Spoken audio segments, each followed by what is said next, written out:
they don't understand it, even when you translate it. I remember a missionary came in, another missionary didn't believe you needed to learn the language, and used a mixed Portuguese and some other language called Nhangatu, which used to be spoken in that area, which the Pirahã remember a little bit of, or know a little bit of.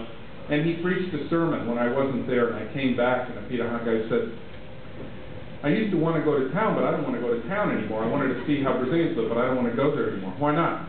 Well, this guy came, and he said that this guy he said was God and Jesus wanted me to go to town, and they were going to put me in a building that I couldn't get out of, and they were going to kill me and take me to heaven. That was his message. That's how he interpreted going to church and then afterwards going to heaven.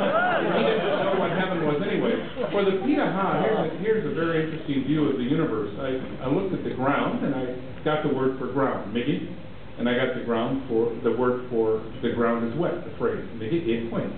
And then I looked up at the sky, and I asked the Pirahã, what's that called, migi? It sounded like the word for ground. And it turned out that it was the same word. And the cloudy sky is migi, e point, just like wet ground is migi, e point. And it turns out that the Pirahã have just, the universe is layered, and we happen to live in this biosphere that's bounded by the sky and the ground, which are just both barriers, so they're both called migi. And there could be entities above that, but they wouldn't be supernatural entities. They would be entities like us, but maybe with different characteristics of some sort.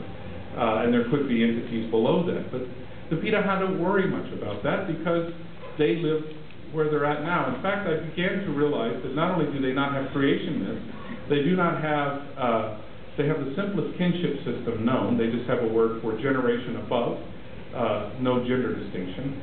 My generation, no gender distinction, which is brother, sister, cousin, uncle, anything like that. And generation below, which without any gender distinction. And then two words for biological son and biological daughter. And that's that. That's the Pirahã kinship system. They don't have any words for colors. They can describe colors, they see colors, but they'll say that looks like blood, or that looks like the urucum plant, or that looks like water, or that's not quite yet ripe, or that's transparent, or that looks like it has an opaque eye. And those are the ways they describe different colors. They don't have any words for numbers.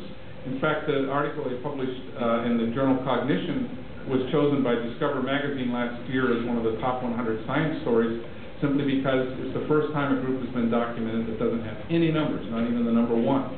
But I'm sure there are others, but this is the first time it's been documented. And they don't have quantifiers, so they don't have a word that means all.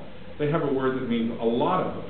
Actually, we don't tend to use the word all in its most precise sense. So like, if your son or daughter comes home and says, but mom, everybody's going to the party, they don't literally mean everybody. They just mean the people that they know they consider relevant. And we can use the literal meaning back to get a laugh, but not out of our children, when we say, it can't be the case that everybody's going because you're not. That's not the meaning that they were using.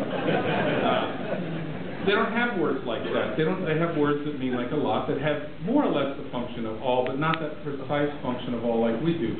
They don't have a number of characteristics that we thought they might have had. They can whistle the language and hum the language. They don't have to use consonants and vowels. And they don't have creation myths. So I thought and worked on this for years and years, and finally decided to put forth a hypothesis that's become really controversial.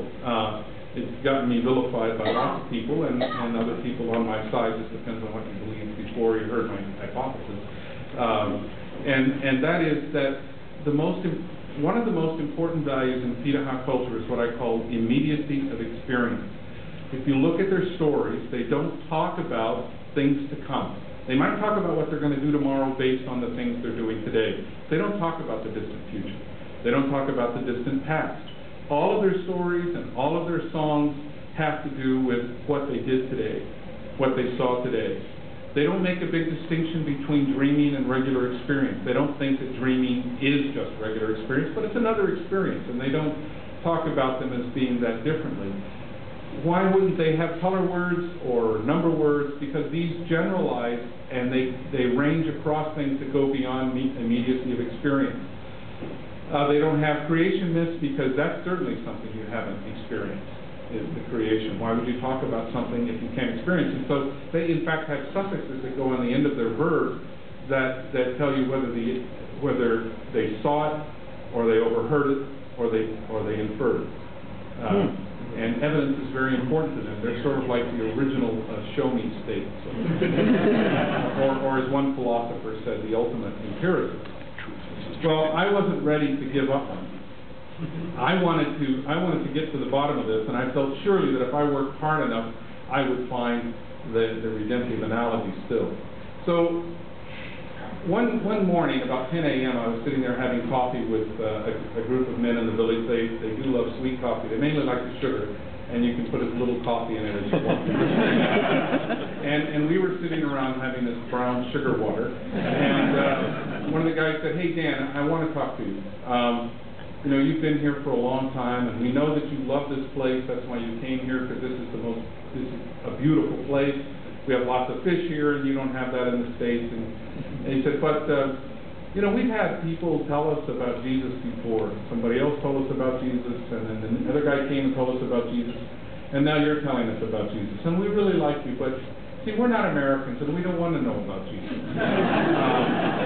We don't, you know, we like to drink, and we like to have a good time, and we like, you know, the equivalent of multiple sex partners is the way it came out, and that applies to both genders. And he said, so we really don't want to hear about that. You can stay here. We like you. We like your kids, but we don't want to hear about Jesus or God or anyone. We're tired of that. So I felt like, well, you know, they don't want to hear about it. I shouldn't tell them about it. So I moved to another village, spoke the same language. And I had been there for several years and showed them film strips. And actually, it's a very interesting thing. A lot of indigenous groups like the Pirahã don't make a distinction between fiction and fact. I mean, they don't have this tradition of theater. So if I show them a film strip or a movie of Jesus, they think that's real.